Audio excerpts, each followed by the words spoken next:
It's the Jeremy Haselwood Show. What's good? What's good? Let's get ready to go. Welcome to the Jeremy Haselwood Show. Plug in, turn it up. Let's go. Hey, hey. Welcome to the Jeremy Haselwood Show. Push play, let it roll. Let's go. What's good? Welcome to my show. In 3, 2, 1. Let's go. Hello and welcome to the Jeremy Haselwood Show. This podcast is all about exploring a wide range of topics that spark curiosity, build community, inspire action, and deepen an understanding of the world around us. Before we get started, make sure you subscribe now on whatever platform you're seeing or listening to this on by hitting the follow or subscribe button. In Season 3, we're shining the spotlight on women business owners, the trailblazers, innovators, and leaders who are redefining what it means to build with purpose. Each episode will bring you stories, strategies, and inspiration straight from the women who are creating businesses that make an impact. This season, we're going to celebrate and learn from powerful voices of women in business. Today's guest is the owner of 10 Squared Agency, founder of Rag Trade Atlanta. She sits on the board of the Atlanta Black Arts Festival and is founder of Atlanta Fashion Week. Welcome to the show, Angela Watts. Thank you. All right, so let's take it back. Back in the days when you were just a youngin', what was something that you thought adults had all figured out, but that you now know they didn't? Life. Life? Right. Just in general, right? Just life in general, yeah. The things that you think would be just consistent all the time, you quickly realize that obviously there are going to be twists and turns that are going to come your way, right? When things seem to be, Yeah. you feel like things are flowing smooth, you got things going, for the best of you, but things happen. And that's just in variations of everything. It could be career, it could be love life, it could be health, it could be many, many different facets that impact your life. Yeah. Things change. And so that's one thing that I did learn over time. Yeah, I would agree with that. I think when you're younger, you look at these adults because they're older and you're like, they've got it all figured out. You don't recognize just the stresses of dealing with family and jobs and finances and everything else that comes along with it. So yeah, I think life is a good answer. But let's cut to the biz here. Did you know that you always wanted to own your own business? Not at first. Okay. Honestly, I was very interested in technology. And so I was adamant about becoming a Microsoft certified systems engineer and working in IT. I did get an opportunity to do that. If you're familiar with Expedia.com, I was part of a team that helped build that platform from its infancy, from the server structure. The name of the company was TRX. And my role on the team was Active Directory, also building out servers. I actually went to Seattle and I actually went to the campus of Microsoft at that time. And we also did an install there to expand our network. So I had the opportunity to work in that space for a very long time, but I would say maybe after 4 or 5 years of it, I realized that it really wasn't my passion. And I say that because I am more of a social person. I like going out. I like hosting. I like curating. And when I realized that, I did start looking for other opportunities. Yeah, and that's really interesting because I would have never pegged you to have that background. And it sounds almost like, correct me if I'm wrong, when you were growing up, you're like, okay, this is where the money is, or there's opportunities here in professional. So I'm going to follow that, where people say, hey, you should do this because that's where the money is. And then you do it and you're like, this isn't really stirring me. There's got to be more out there. That's how I received that. How do you respond? Exactly right. I just thought, I was like, oh, you can make all this money. And I get to be part of a very emerging industry because at that time, the internet was technically at its infancy, right? And we were just we had MySpace, so we were getting on on the internet for social, etc. And I was working with a travel company. So there were perks that came along with that.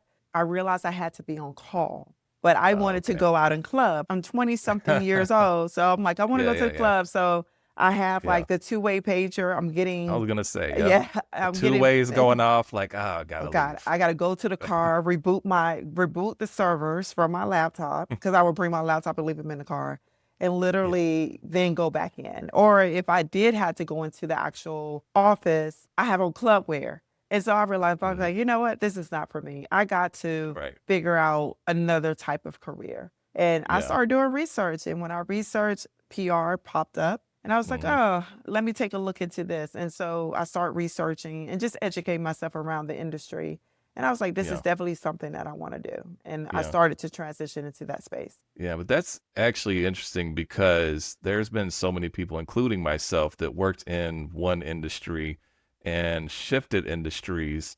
And that shift is really hard because one, you don't really have contacts in that industry. So how do you even get a job there? Or how do you network and meet people? And then how do you convince them that even though you don't have this experience on paper, that they should take a chance hiring you, whether it's for your own business or working for someone else? Like, how did you handle that shift? Ironically, nightlife. There was Okay. an individual, this guy named Darius Miller, Oh who man. Yep. eventually decided that he wanted to start Copeland's on Sundays, if you remember. Yep. My friend, my best friend at the time, she mentioned to him, hey, Angela wants to really work in publicity. Can you give her an opportunity? And he told her, he said, I am getting ready to start a Sunday day party and Mm. she can come on and be the publicist. I had no Okay. idea what I was going to do and how I was going to do it. But Yeah. he brought me on. So that's when I started learning promotions. I started gaining and garnering contacts. And Hmm. eventually, he put me in contact with Universal Music and they wanted Hmm. to do some activations on site. And so Wow. that's when I started to learn, like, okay, this is how you approach that. Yeah. Likewise, from a fashion perspective, I got a chance to meet this guy named Terrence, who was really good friends with Gary Payton at the time. They were coming Okay. into the city to play the Atlanta Hawks, and they were going to arrive maybe 2 days prior. And so he asked me, he said, well, Gary wants to do a fashion show. I know that's where you really want to tap into publicity at. Do you want to take on the project? I said, absolutely. And so Hmm. I got a chance to do publicity for that show. And I actually did pretty good for my first time out working with a Yeah. celebrity. And that's how that Yeah. happened. So really it was Wow. nightlife and working with Darius at Hmm. Copeland's every Yeah. Sunday and just meeting all the people that would come out to our party. That's like some real on the job training. And you had to, in your mind, kind of this whole imposter syndrome, knowing that you haven't done this before, but you got to present like, hey, you're the expert at this. Like, what was the dialogue in the mind? Like, you can't fail. This is your opportunity. Like, what are you saying yourself to yourself? I don't know. I can't remember. I was just bold enough, I think. I was bold enough to take the opportunity. I was determined to do it. And I think from studying the book that I created, because I Hmm. literally would be at my full time job printing any and everything about publicity, whether Hmm. it had to be Yep. about special event planning, promotions, working with media, drafting press releases, et cetera, et Yep. cetera. I printed the book, I labeled each section, and I studied Mm. and highlighted everything. And Wow. I started to just work at it. And so I just kind of remember what I learned from studying and just Yeah. applied it as I needed. But I will say, Darius did teach me a lot Yeah. about Yeah. promotion. Like you need to collect emails, you need to be able to send out an email blast. You need to be able to greet and build connections and relationships with individuals. And so all of Hmm. that helps. So I just took all those skill sets that I learned from promoting and applied it to those particular projects. That's good, like to have someone serving as a mentor role. And you did the deep dive on the research, and it's something that a lot of people aren't willing to do. They want to proclaim that they want to get into this industry or do this or that, but they don't put in the work in order to do it. And so oftentimes you're setting yourself up for failure, but it seems like the effort that you gave to it was like, I'm going to learn everything that I can about this. And I love how you organized your materials and had the bookmarks and all that. I don't know anyone that's done that. Like, only person I can compare it to in some respects is like how I used to study the music industry. Like every single book that would come out, even like with the CDs and the liner notes, cassettes, records, like reading who the engineer is, who the producer is, who the songwriters are, who works at the labels. Like it takes that kind of research and organization to really step up to the next level. So, that's awesome that you set that really to launch into what I would assume would be 10 Squared and then Rag Trade. So tell me how those companies started. So technically it was AW, it was Familiar Faces. And then I was like, oh, I Okay. don't want that name anymore. And then I changed it to Okay. AW Media Group because I wanted to sound more corporate. I Okay. got laid off August 31st, 2006. So Not September that you 1st, remember the exact date. I Yeah. do. And the only Yeah. reason I remember that because my boss at the time told me, hey, they're going to lay you off do not say anything. I'm just letting you know. And I was so ecstatic and so Yeah. happy. But then the day comes and then I'm crying like a baby. Like, I can't believe Yeah. I lost my job. But, I was able to Right. get a really good severance to really kick Yeah. off my career as an Yep. entrepreneur. So the transition to 10 Squared, luckily, again, from nightlife and just meeting all types of people with all types of background in different industry, from healthcare to fashion to lifestyle music, etc. One of my first clients immediately after I was laid off was a dentist. His name is Dr. Okay. Gideon, and he brought me in to do some PR work for him. So then I began to, again, all the work that I've learned and all the experience that I was able to garner working in nightlife and working some of those projects, I started applying it to different industries and gathering those type of clients. And of course, I'm marketing myself, learning how to post about the work that I'm doing recap decks, just and then out meeting a lot of different people. One of the main events that I used to go to every year was Miller Coors. They would host this entrepreneurial event down at one of the hotels in downtown Atlanta. And that's when I got a chance to meet a lot of those individuals, because you had an opportunity to apply for $20,000. I never won, Okay. but I would Yeah. apply every year. But I would also go to the event and just network amongst a group of people. Obviously, still tapping into nightlife a lot. I would meet a lot of people in the music industry and begin to win those type of projects and work in that space. So it really Okay. organically grew as Yeah. I became an entrepreneur in 2006. Okay. And so that built 10 Square. And how did rag trade come about? When I was laid off in 2006, fashion was an industry that I wanted to focus on. And so I started doing what I would call my version of Atlanta Fashion Week, just different events, smaller events, but not at the scale where I'm taking it now, but just smaller events, Atlanta Fashion Week, fashion shows, working with boutiques, et cetera, et cetera. And eventually in 2013, I realized it was important for me to really make it a business. And so just from the name of the business to how we were operating, and that's when I began to, really transition into that space. Rag Trade Atlanta, the name, I did not want it to be something that was common. And so I Yeah. researched different names about what rag trade meant, and it meant the business of the garment industry, or the rag industry Oh, is wow. what they used to call it. Okay. And so I was like, oh, Rag Trade Atlanta, we're going to go with that. And Yeah. so everybody was like, rag trade. I was like, yeah, it's the business of the rag industry, which was back then called the Yeah. garment industry. And that is Yeah. how That's that dope. name came about. So you still have 10 Square, correct? That's your PR company. Yeah, I do. And how would you describe, just for the listener, what is Rag Trade Atlanta? So Rag Trade Atlanta has evolved over time. And initially, it was just for fashion shows, fashion events, but now it has really become more of an umbrella. And when I say Okay. that, meaning that you have different designers and brands that we're working with that we want to help grow their exposure as a management company. So if you think about IMG, that's how we kind of model Rag Trade Atlanta as. Okay. More for fashion. Mm-hmm. Okay. And I love the name. And I was actually curious about the name too. So it does kind of beckon back to the olden days of fashion, I guess, but kind of what's old is new, and using a term that really is refurbishing it and making it new again. So I like that. Thank you. So yeah. And so then we get into Atlanta Fashion Week. What made you decide to do Atlanta Fashion Week? You've got like Paris, London, Milan, New York, like Atlanta. Tell me the process where you're like, I'm going to do Atlanta Fashion Week. In 2006, I was very adamant about bringing a fashion week here. I did understand, though, that our market just was not ready for it. Our music industry was thriving. We had so many different artists that were coming out of the city. We also had all of our programming, nightlife, events, etc., was all around the artists, right? And so I knew that, hey, start small.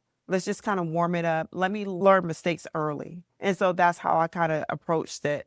When I got to a certain point, like in 2013, after doing events for a while, I then realized, okay, now is the moment. Now is the time. So let's just really start building this baby up and really growing and grooming it to become what it can possibly be in the near future. With me understanding that New York started with 1944, 1945. They will be approaching 100 years in 2044, if I'm not mistaken, of having produced fashion for America. When I learned about New York Fashion Week, they had been in the game for about 60 years. And Yeah. so I knew that I needed to just understand what was happening, Mm. understand who was in the market, how we Yep. could approach it. And so I really, really took my time to build this because I did not want to go out immediately and make mistakes and not build any type of brand reputation. Did you follow a similar process you did when you started PR, like researching as many articles and attending events and creating a physical book like you did with the PR? Or did you approach it a little bit different how you did your research? I didn't create the physical book, but I would Mm. also, I signed up for a lot of newsletters. And so I Yeah. will go on a lot of different websites and just read information about what's going on.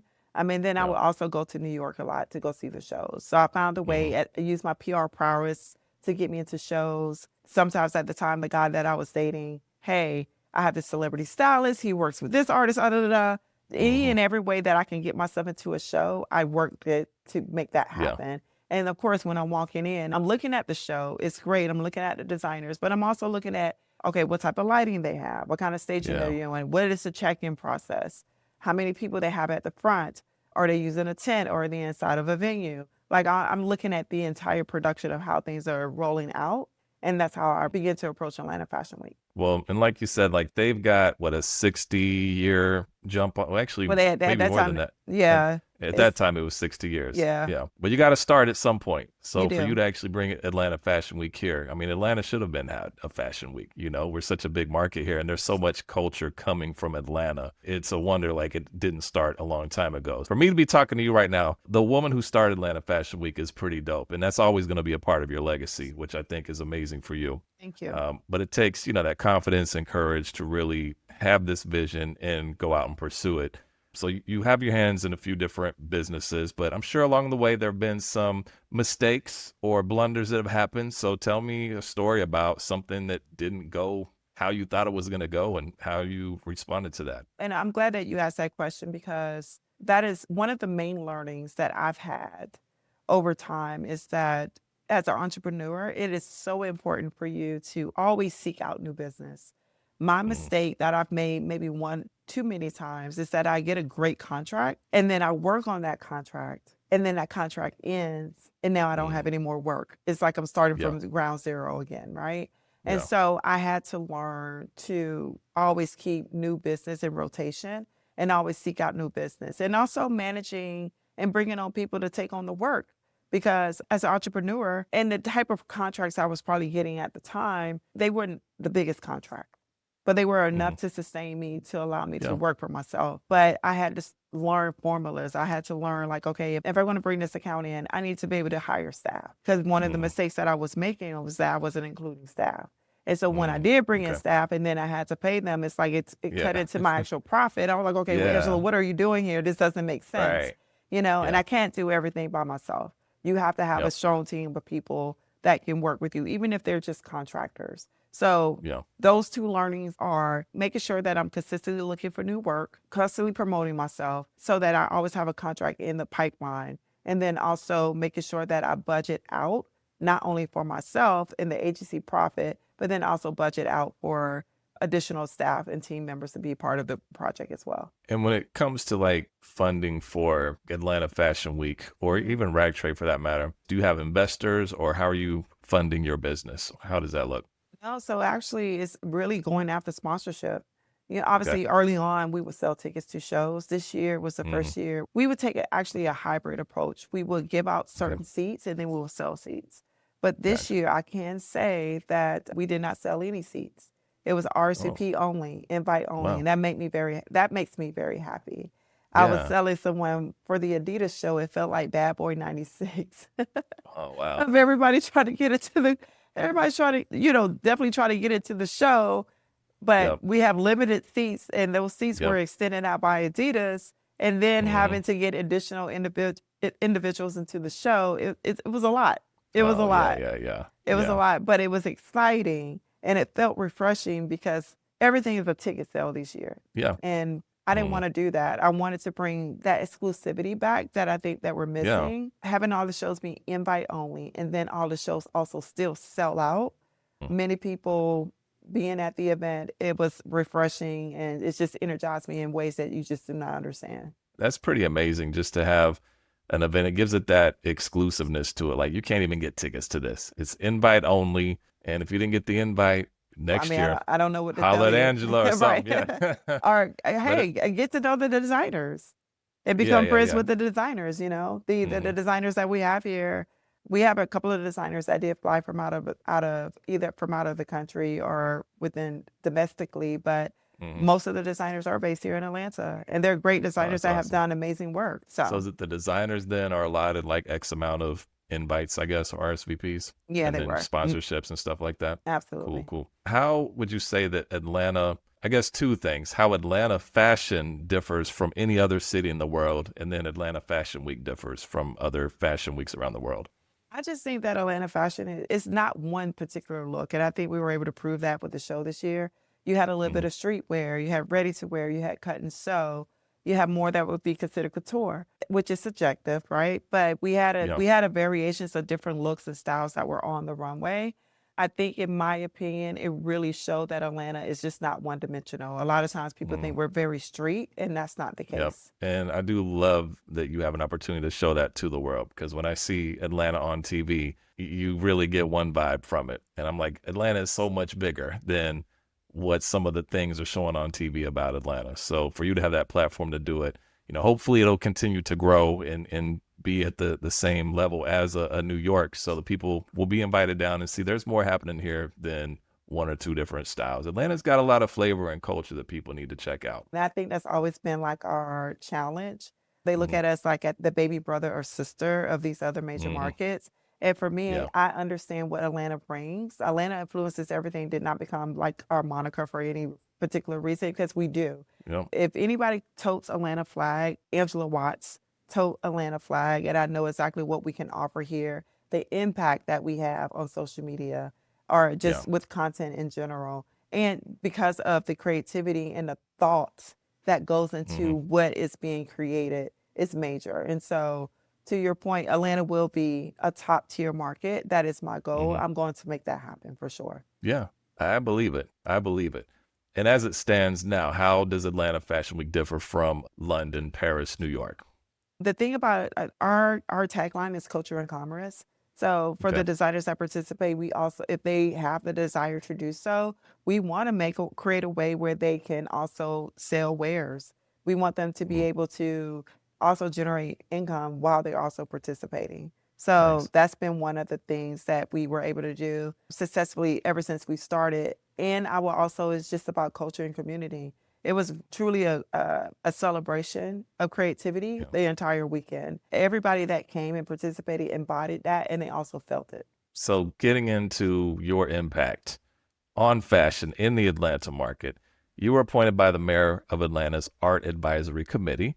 So how does it feel for you to have so much responsibility shaping Atlanta's art, fashion, culture, film, and journalism scene? I just felt like it was my calling. I knew for a Hmm. reason when I got that last ping that I need to reboot a server that was not my that was not my calling.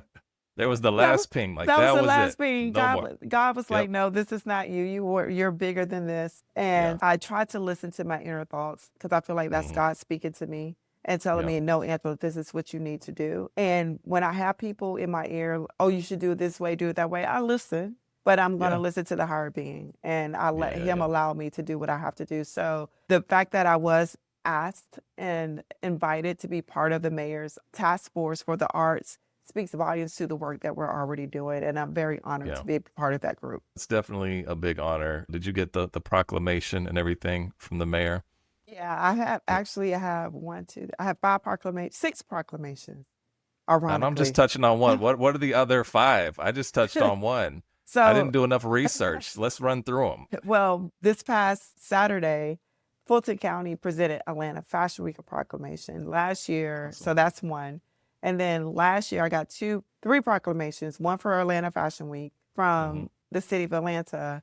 And then I got one personally for myself. And then I got a state resolution. Is it a state resolution? I believe it is from the state of Georgia You for got Atlanta so many you Fashion can't Week. even keep up. You're like, I don't even remember what it is. And then I Uh, did get one for Fasim years ago. yeah, So yeah, that's amazing. Thank you. Congrats, you're doing big things. With these companies that you are running, what are the challenges of running multiple companies at one time? To be able to stay focused on growing a project. One of my big goals this year is to transition fully into Atlanta Fashion Week. My goal that I have set out for myself to accomplish is to get it as impactful as Art Basel. Okay.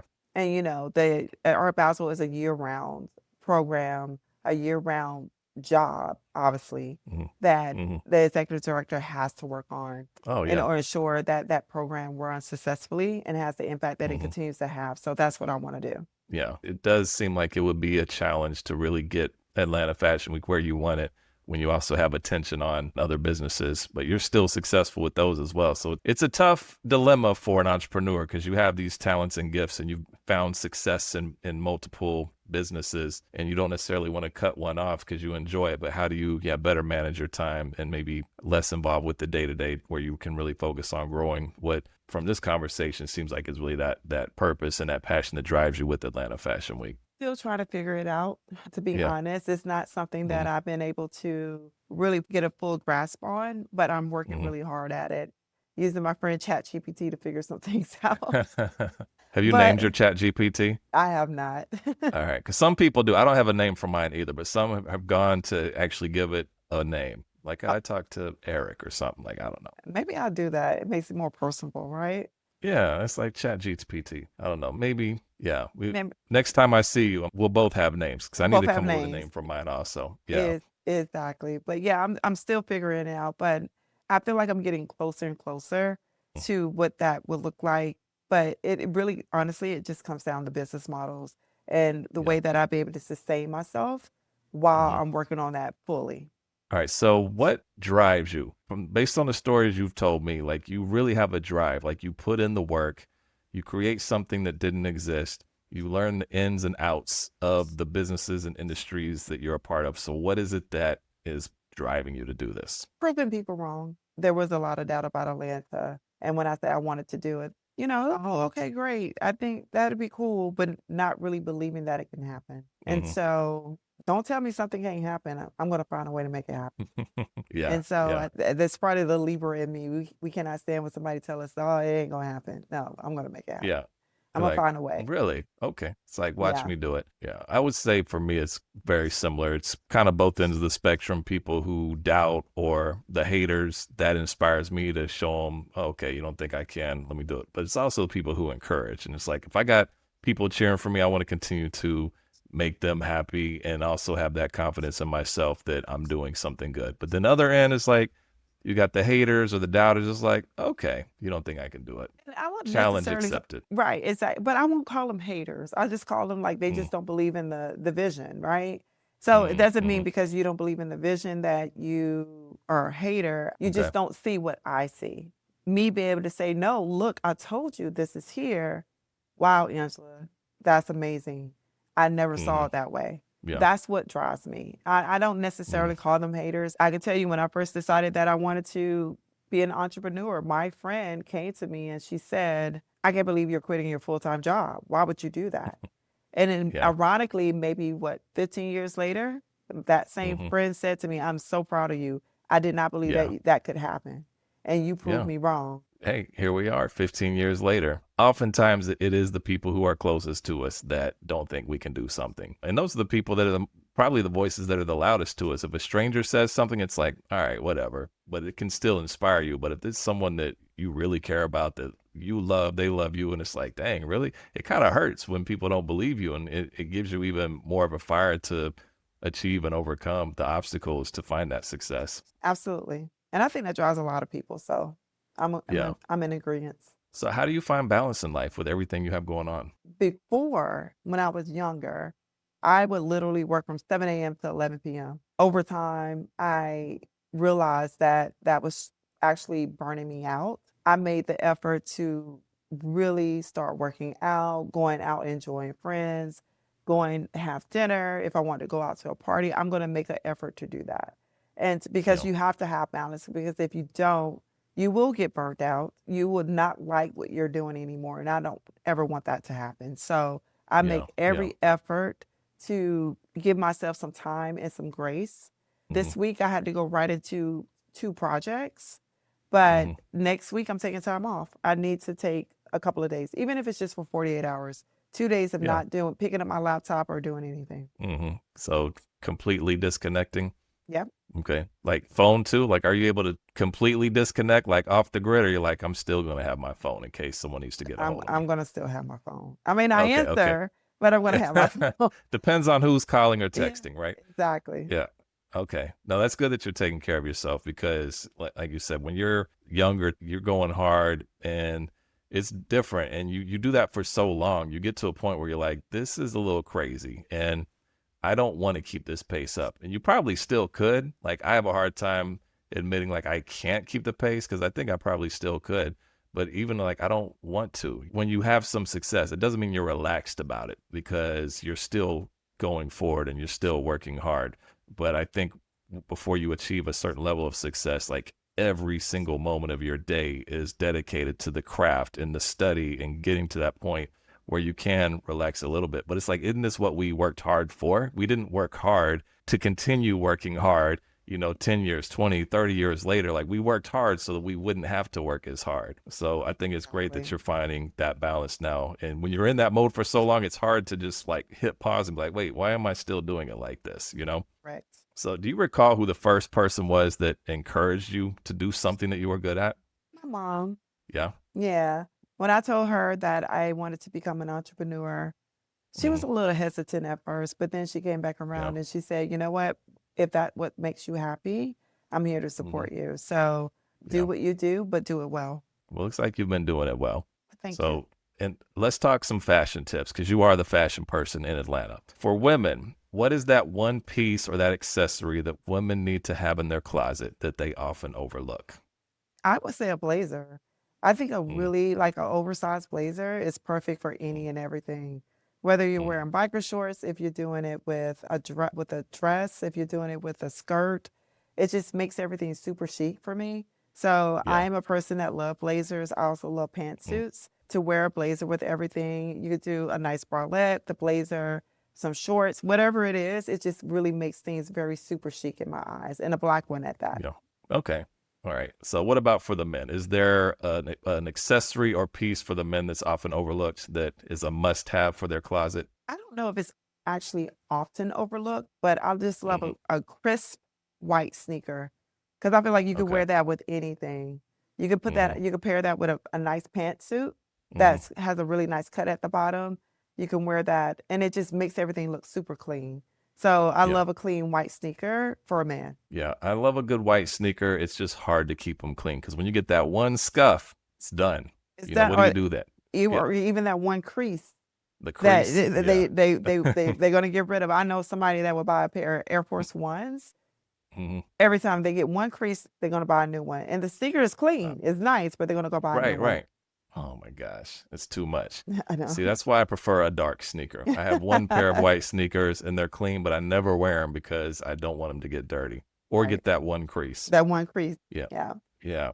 So what have you learned so far on this journey, Angelo? To trust myself. Mm, Sometimes you can have doubt. You just don't know how things are gonna translate when you present them to the world. But as long as I put my heart into it, as long as I believe in myself and mm, do my best to present it the best that I can, then I'm going to be okay. I'm going to make mistakes, and it's mhm. okay. And I admit to the mistakes that I make, Yeah. and I don't feel bad about the mistakes I make because everybody at any moment and any time, you're constantly learning. For me, trusting myself and not being afraid to make a mistake. Yeah. And that's it. Generating that confidence really from within, but giving yourself grace when you do fall short. Absolutely. If someone were to look at your playlist in your music library, what would they be surprised to find? Jay-Z and Jay-Z. I'm a trap, Okay. I'm a trap music girl. Sorry. But you think people would be surprised to see that or no? There's not like some off-brand artist or a song you're like, people don't know about. Or you're just not going to say it on the podcast. I got you. You have a reputation. I got you. I No, got you. in all honesty, no, that is my playlist. But a lot of people were very surprised that I'm Hmm. so into trap music like that. I am Yeah. a big Yeah. trap, and if I'm out and I'm rapping the music, like literally Yeah. rapping it along, they're like, "Oh my God, you Mm, know every word." I Perfect do. example, like, right, exactly. 8 Ball MJG. Oh, 8 man. Ball Okay. MJG. is like one of my favorites. I'm sorry. Okay. Where are you from, Angela? I'm from Augusta. Okay. I know if you are from Tennessee or Memphis or something, but I know the South loves 8-Ball and MJG. Yes. All right. So if you could instill hope in another woman who's considering starting her own thing, what would you say to her? Just do it. Honestly, I mean, and I know my answers are very simple, but in reality, you just have to do it. I don't care if you just do 10% of it, you started and you got something done, but just do it. Yeah. It's important for you to take that step to make things happen. And once you start putting energy into something, you start to realize how easier it becomes and the opportunities flow to you because the energy that you're putting out there, it's like the universe sees the signal and they're going to start bringing those opportunities to you. And words are powerful. Words are very powerful. You have to speak positivity into your life because if you do not, then you attract the wrong energy. So I refuse to think otherwise. And that's what has kept me going for so long. Yeah. No, that's really good advice. I'm a firm believer in that. When the negative thoughts come in, I just have to tell myself, shut up and just focus on the positive and keep moving forward. That's great advice. All right. So we've reached the point. We are going to pull out the clarity cards. And your question is, how do you cultivate positive relationships? How do you cultivate positive relationships? So don't laugh at me. I'm a Libra. Okay, so my birthday is coming up. And one thing about Libras, we're very social. That's what I've learned and kind of noticed about myself. And we're very caring too. So we're going to call. We're going to check in on individuals. Hey, how are you doing? Just checking in just to say hello. I'm always going to greet people the same exact way, no matter what. Hey, how you doing? I'm going to give them a hug. You're going to get the same Angela. That's just who I am. And so I would say the fact that I'm constantly checking on individuals and I'm really honestly trying to build genuine relationships with individuals that I feel like I vibe with.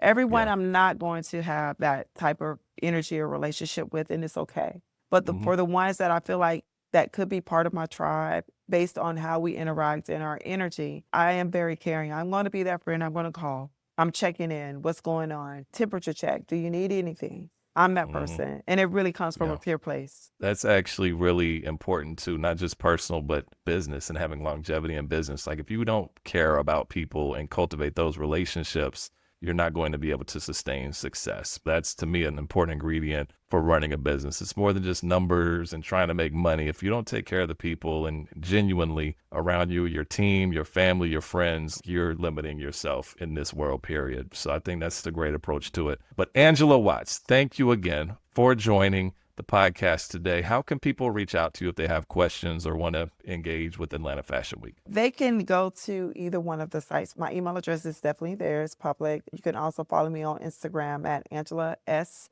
as in Sam Watts. You can follow our Instagram pages for Rag Trade, which is Rag Trade Atlanta, and Atlanta Fashion Week, which is ATLFW. Okay, cool. Okay. Yeah, and thank you all for tuning in to the Jeremy Haselwood Show. If you enjoyed today's episode, don't forget to follow or subscribe so you're always up to date when the latest episode drops. And until next time, keep following your dreams to find your purpose.